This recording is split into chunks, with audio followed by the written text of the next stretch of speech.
Baik, di sini kami melakukan kerja kelompok tadi siang pada ruang kelas. Di sini kami menanyakan tentang komunikasi antar sel dan proses siklus sel. Ada penerimaan, transduksi, respon, dan proses siklus sel umum, proses mitosis, pembelahan meiosis, dan regulasi siklus sel. Di sini kami mencari permasalahan dari materi tersebut dan diberikan ChatGPT permasalahan yang bermacam-macam.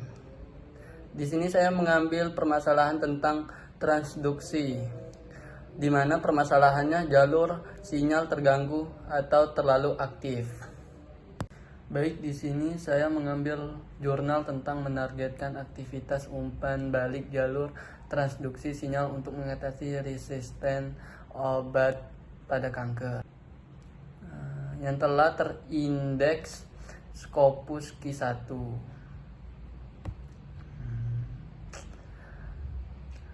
Disregulasi atau transduksi sinyal abnormal berkontribusi pada tumorigenesis. Menargetkan jalur sinyal abnormal ini menjadi strategis anti kanker yang efektif.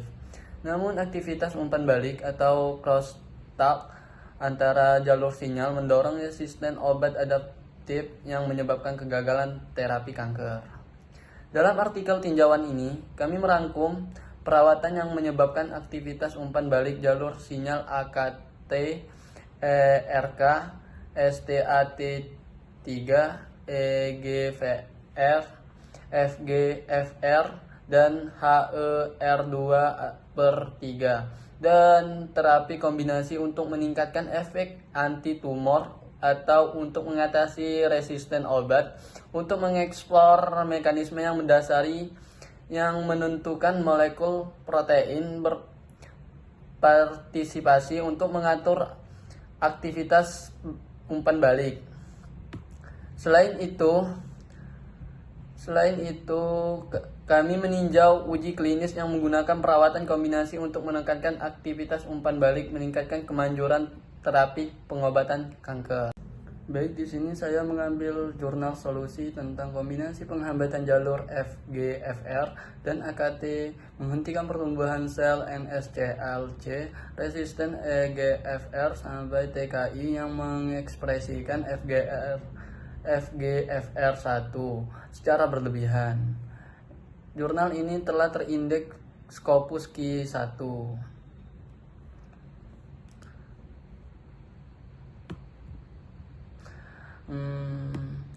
Resisten terhadap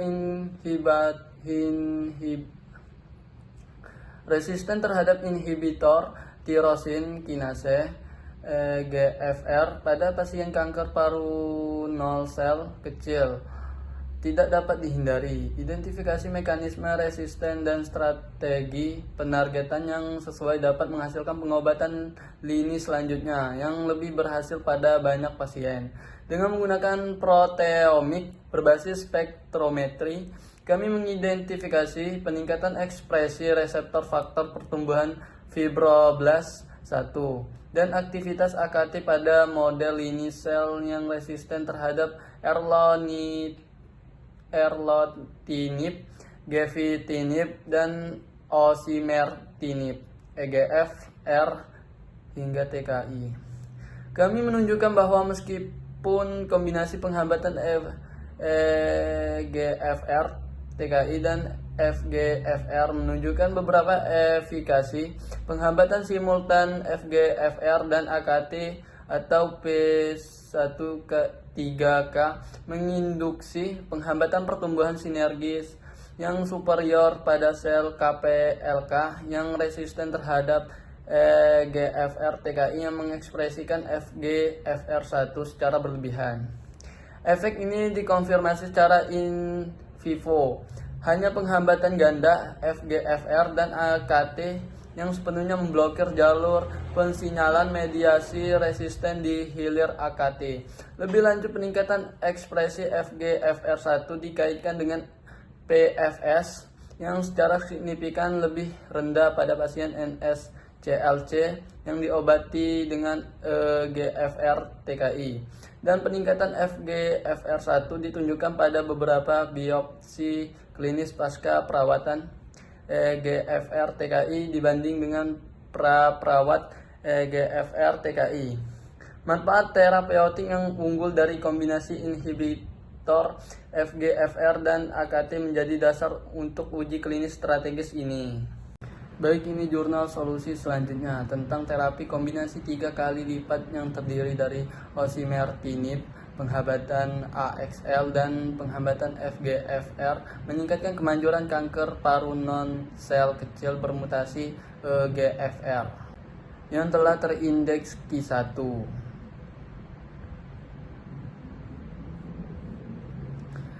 Kami sebelumnya melaporkan bahwa terapi kombinasi dengan osimertinib, penghambatan tirosin kinase reseptor faktor pertumbuhan epidermal, dan ONO 7475, penghambatan AXL efektif dalam mencegah kelangsungan hidup sel yang toleran terhadap obat pada sel kanker paru non-sel kecil bermutasi EGFR dengan ekspresi AXL tinggi. Meskipun demikian, beberapa sel residual diperkirakan pada akhirnya akan mengembangkan resistensi yang didapat terhadap terapi kombinasi ini.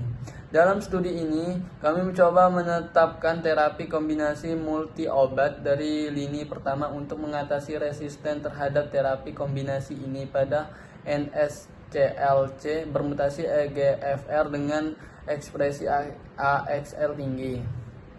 Uji screening cRNA menunjukkan bahwa penurunan reseptor faktor pertumbuhan fibroblast 1 menginduksi penghambatan viabilitas sel yang nyata dengan adanya kombinasi osimertinib ONO 7475 yang mengaktifkan FGFR1 dengan meningkatkan FGF2 melalui jalur CMYC. Uji berbasis sel menunjukkan bahwa terapi rangkap 3 dengan osimertinib ONO 7475 dan inhibitor FGFR BG398 secara signifikan meningkatkan apoptosis dengan meningkatkan ekspresi faktor proapoptotik BIM dan mengurangi viabilitas sel dibanding dengan yang diamati pada terapi osimertinib ONO 7475. Model xenograph menunjukkan bahwa terapi rangkap 3 secara signifikan menekan pertumbuhan kembali tumor. Strategi terapi baru berubah penghambatan FGFR1 awal tambahan mungkin sangat efektif dalam menekankan kemunculan sel yang resisten terhadap osimertinib dan ONO 7475.